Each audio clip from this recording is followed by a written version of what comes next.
people, you could lose your rewards pretty fast.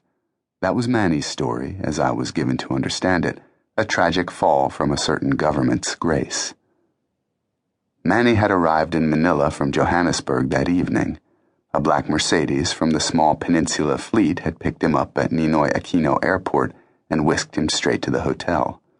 Docs and I were already staying there, outfitted with first-rate ersatz identities and the latest communication and other gear, all courtesy of Israeli intelligence, my client of the moment.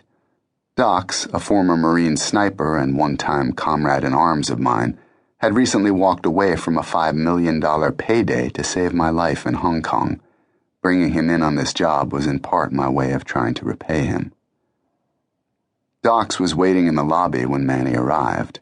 I was in my room on the 6th floor, a tiny, flesh-colored, Danish-designed wireless earpiece nestled in my ear canal, a wireless mic secured to the underside of the left lapel of the navy blazer I was wearing. Docs was similarly equipped. "Okay, partner," I heard him say softly in his southern twang. "Our friend just got here, him and the world's biggest but ugliest bodyguard. They're checking in right now." I nodded. It had been a while since I'd worked with a partner, and not so long ago Docs had proven himself a damn good one. "Good. Let's see if you can get the name he's using and a room number." "Roger that." Having to get this information on our own wasn't ideal, but the Philippines wasn't exactly the Israelis' backyard, and they hadn't been able to offer much. Manny traveled to Manila frequently from his nominal home in Johannesburg, taking as many as 10 trips a year. He never stayed less than a week. The longest of these visits had lasted 2 months. He'd been doing this for a decade, presumably because customs control in Manila isn't as tight as it is in, say, Singapore, which made the Philippines a good place for meetings with the MNLF, Abu Sayyaf, Jamaah Islamiyah, and other violent groups in the region. And perhaps Manny was attracted to the price and variety of Manila's well-known nightlife as well, or at least that was the speculation. He always stayed at the peninsula. There were a few surveillance photos. That was all. With less than the usual dossier to go on, I knew we would have to improvise. Where to hit Manny, for one thing. The hotel was our only current nexus and so presented a logical choice. But if Manny died in the hotel, it would absolutely have to look natural. Otherwise, there would be too much investigative attention on the other guests, including Docs and me. Staying elsewhere wouldn't have helped. It would have kept us too far from the action. The level of naturalness a hotel hit itself would require isn't easy, but there were other problems as well. Most of the ruses I typically use to get into someone's room depend on the target's anonymity, yet Manny was well known to the hotel.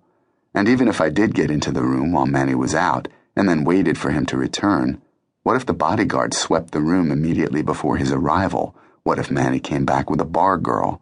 In the current terrain, I couldn't control for these variables, and I didn't like that. Still, I wanted the room number, partly in case a better opportunity didn't present itself and we had to use the hotel room expiration scenario as Plan B. More important, so we would know on which floor to place the video camera we would use to track his movements.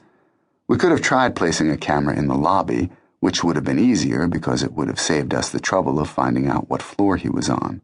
But there were downsides to the lobby, too. With all the people coming and going through the hotel entrance, we'd have to scrutinize the grainy feed constantly to pick Manny out of the crowd. And if the lobby was always our first chance to see him on the move, we'd have to scramble to follow him out of the hotel, behavior any decent bodyguard would key on in a heartbeat. So I decided we would use the lobby only if we had to.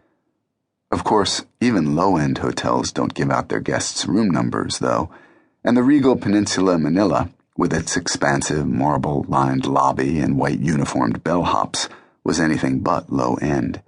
And even if we found an indiscreet employee, we wouldn't have known who to ask for because we didn't know what name Manny would be staying under. So, while leaning forward to ask some typical questions about Manila and environs, Docs had taken the liberty of placing a few adhesive-back transmitters under the long front edge of the marble reception desk. When Manny checked in, Docs would be able to listen in on his conversation with the clerk. After 2 minutes, I heard the twang again. "Well, it's good news and bad news. Our friend is here under..."